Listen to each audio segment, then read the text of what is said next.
The hip-hop world just went silent after breaking news hit the internet. NBA YoungBoy's next concert has officially been canceled, and the reason behind it has left fans in total disbelief because it has nothing to do with illness, ticket sales, or even YoungBoy's personal issues. No, this time it's way deeper, way more dangerous, and possibly one of the most strategic moves the industry has seen in years. Sources close to YoungBoy's camp have revealed that the concert, which was supposed to mark his long-awaited return to live performances, has been pulled off the calendar all because Lil Durk is reportedly set to be released.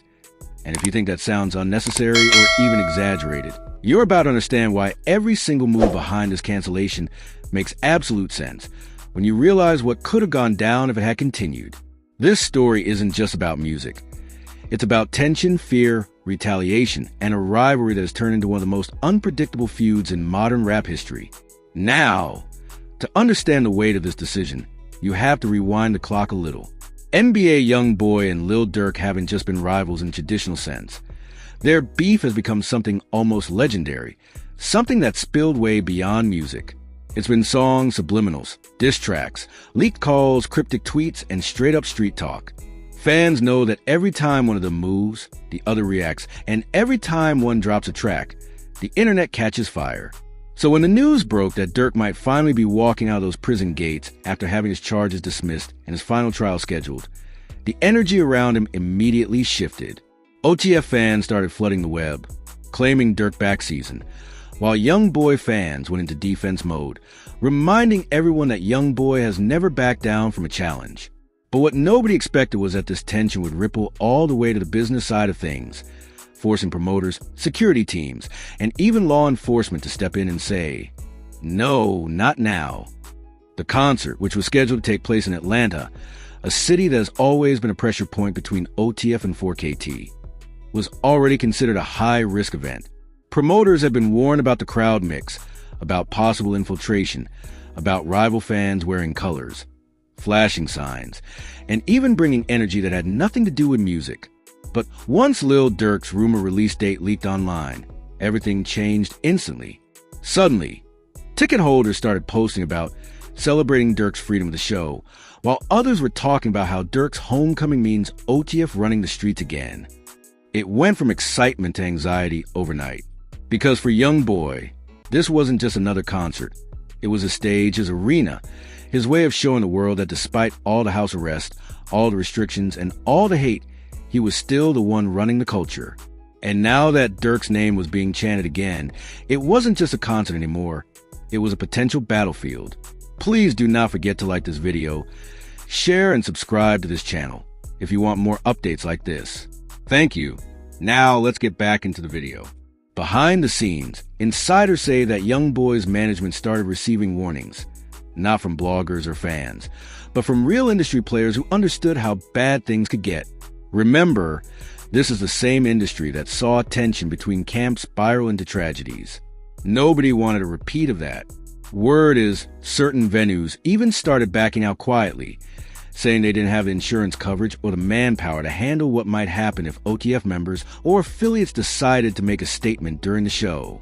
It's rumored that even law enforcement hinted that they'd be on high alert if the concert went forward, given the climate surrounding Durk's rumored release. So by the time the announcement came through that the event was officially postponed to a later date, everyone in the know could already read between the lines. Postponed didn't mean we're fixing something. It meant we're preventing something. What's even crazier is how fans reacted.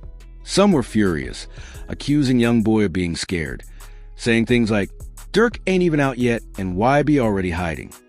Others defended him, claiming it was a smart business move because YB got too much to lose to risk it all for a crowd that might not even come for the music.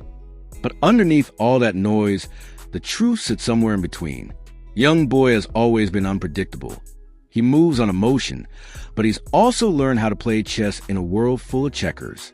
Those close to him know that every public step he takes is calculated, especially since his legal situation is still under tight surveillance. If one wrong move happens at his concert, even something that isn't directly his fault, it could spiral into headlines that would drag his name and career through more drama than he can afford. So instead of letting ego run the show, It looks like he chose peace over pressure, and that's something very few rappers in his position would have done. But make no mistake, this isn't about fear. This is about control. Because in this game, perception is everything. YoungBoy canceling a concert because of Durk's upcoming release doesn't mean he's backing down. It means he understands how powerful his presence is, and how dangerous that energy can be when mixed with someone like Durk's fan base, especially when emotions are at an all-time high. Think about it. When Durk steps out, he's not just stepping out as an artist. He's stepping out as the face of OTF, a movement that's been silenced for months and is now ready to make noise again. Every city he touches will light up, every camera will follow him, and every lyric he drops will be dissected for hidden shots at YoungBoy. And what better way for Durk's camp to send a message than pull up to a YoungBoy concert just to prove they're outside again? That's the scenario YoungBoy and his team clearly wanted to avoid. Rumors even suggest that YB himself spoke on it privately, saying something along the lines of "they want me to crash, but I'm done with that." It's not hard to believe, because he's been showing signs of maturity lately, focusing more on his family, his kids, and his inner circle instead of responding to every little thing online. Still, that doesn't erase the years of hostility between him and Durk. The world remembers the aha days, the back-and-forth diss tracks, the O-Block references, the losses both sides suffered, and the energy that turned social media into a war zone. Those scars don't heal overnight. They just sit quietly until the next spark reignites them, and Durk's release could very well be that spark. In fact, some insiders are even whispering that Durk's camp already had plans to make a public statement or even a surprise appearance near the concert date, something symbolic to show that OTF was back in full force.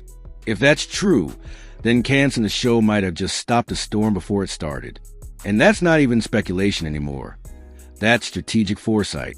Because the last thing anyone wants right now is to see two of hip-hop's biggest forces turn their comebacks into chaos. It's deeper than ego. It's about survival, reputation, and legacy. Let's be real. Both YoungBoy and Durk have built their names on authenticity. Fans follow them not just for their music, but for their stories, their pain, their realness.